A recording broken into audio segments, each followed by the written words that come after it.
সুখবরটা হচ্ছে যে আমি এখানে এসেই খবর পেলাম যে আমাদের বন অধিদপ্তরের জন্য নতুন করে ৩৬০টি পদের অনুমোদন দিয়েছে আমাদের অর্থ মন্ত্রণালয়। তো আশা করি এটা অনেক বেশি শক্তি যোগাবে। আমরা বন্যপ্রাণী ইউনিটে তারা কতটুকু কি দিয়েছে আমাদের দেখতে হবে। আমরা যদি মনে করি যে যা পেয়েছি তা অপর্যাপ্ত, আমরা লেগে থাকবো এমনভাবে কিছু লোকবল আনার জন্য যাতে আমাদের বন্যপ্রাণীর আলাদা একটা উইং হতে পারে। তবে যতক্ষণ পর্যন্ত আমাদের আলাদা উইং না হয় ততক্ষণ পর্যন্ত আমি বন বিভাগকে অনুরোধ করব তারা যেন বন্যপ্রাণী নিয়ে কাজ করেন এমন সংগঠনগুলোর সাথে সখ্যতা বাড়ান। 18 কোটি মানুষের দেশে আমরা সবসময় বলতে থাকতে পারবো না লোক নেই, জনবল নেই। জনবলকে আমার নিজের মধ্যে করে নিতে হবে এবং তাকে আমার ক্ষমতায়িত করতে হবে। সরকারের কাছ থেকে এই ৩৬০টা পদ আনতেও তো আমাদের প্রচুর বেগ পেতে হয়েছে। আমরা জীববৈচিত্র্য আইন আর বন্যপ্রাণী আইন ধরে আইনগুলোর যে বিধানগুলো কার্যকর হয়নি, একেবারে মিটিং করা থেকে নিয়ে শুরু করে যে বিধানগুলো কার্যকর করা হয়নি সে বিধানগুলো কার্যকর করার কাজটা শুরু করেছি।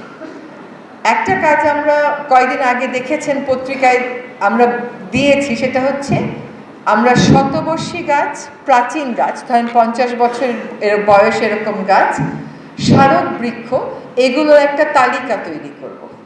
ঐতিহাসিক বৃক্ষ, এগুলোর একটা তালিকা তৈরি করব।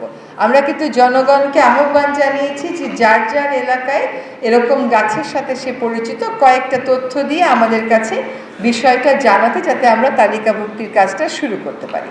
এবং এই গাছগুলোর সাথেও আমার বন্যপ্রাণীর একটা সম্পর্ক অবশ্যই আছে। আমরা আরেকটা কাজ হাতে নিয়েছি, সেটা হচ্ছে যে হাতিগুলোকে, ক্যাপটিভই হোক আর বন্যই হোক, এটার জন্য একটা আলাদা প্রকল্প আমরা দিয়েছি এবং প্রকল্পটার ব্যাপারে কিছু অবজারভেশন এসছে, সেগুলোর উত্তরও আমরা পাঠিয়ে দেওয়ার পর্যায়ে আছি। আশা করি আমরা এই মাসের শেষে বা আগামী মাসের প্রথম থেকে হাতি সংক্রান্ত যে প্রকল্পটা এটাও বাস্তবায়ন করতে পারবো। করলে হাতির করিডোর সৃষ্টির সাথে সাথে হাতি মানুষের সহাবস্থানটা আমরা নিশ্চিত করতে পারবো। আমি খুবই খুশি এই জন্য যে আমরা চিন্তা করেছি যে 31টা বন্যপ্রাণী বাংলাদেশ থেকে হারিয়ে গেছে, এই কথাগুলো আমরা আর বেশি দিন বলবো না। আমরা যেগুলো সম্ভব হয় সেই বন্যপ্রাণীগুলোকে আবার প্রকৃতিতে ফিরিয়ে আনার কাজটা শুরু করতে চাচ্ছি। এবং আমরা প্রথম শুরু করব হচ্ছে আশা করি ময়ূর দিয়ে।